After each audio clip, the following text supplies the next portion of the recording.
我今年34岁，曾经是一个非常成功的商人。在最风光的时候，我拥有1000万资产、2家工厂、4套房子和3辆车。然而，现在的我却是一个负债380多万的破产者。我从未想过自己会落到今天这个地步。这种巨大的变化主要是因为3个原因：亲人朋友的欺骗、几年的疫情影响，以及我自己管理不善。现在的我已经一无所有了。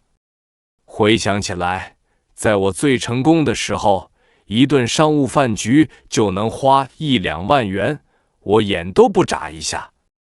朋友们有困难来借钱，我也从不要求他们写欠条。那时候，亲戚朋友都羡慕我，说我是个好人，一定会有好报。但是，当我破产后，情况完全不同了。那些所谓的亲朋好友看到我就躲得远远的，就像看到瘟神一样。我的兄弟们背叛了我，和我在一起10年的妻子也和我离婚了。以前打电话给人家，大家都很热情，但现在别人看到我的来电就立即挂断，再打就无法接通了。现在的我全身上下连5块钱都拿不出来，我只能睡在公园里，饿了就吃个馒头，渴了就去公共厕所喝自来水。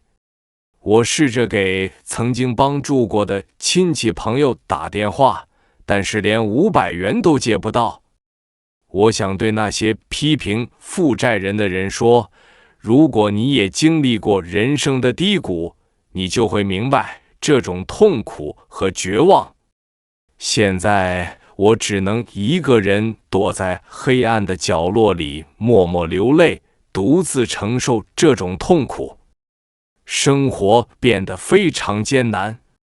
我不敢进餐馆吃一碗面，每天拖着行李箱满街走，就像个行尸走肉。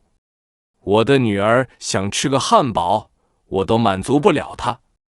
这种绝望的感觉是难以描述的。这次破产让我深刻体会到了人情冷暖，世态炎凉。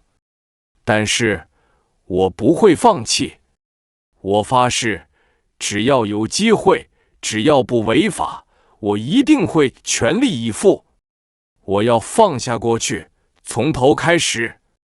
我会努力工作，重新获得我失去的一切。我不能让那些对我落井下石的人笑到最后。希望看到我故事的人能给我一些鼓励。让我们一起努力，相信终有一天我们会在人生的顶峰相见。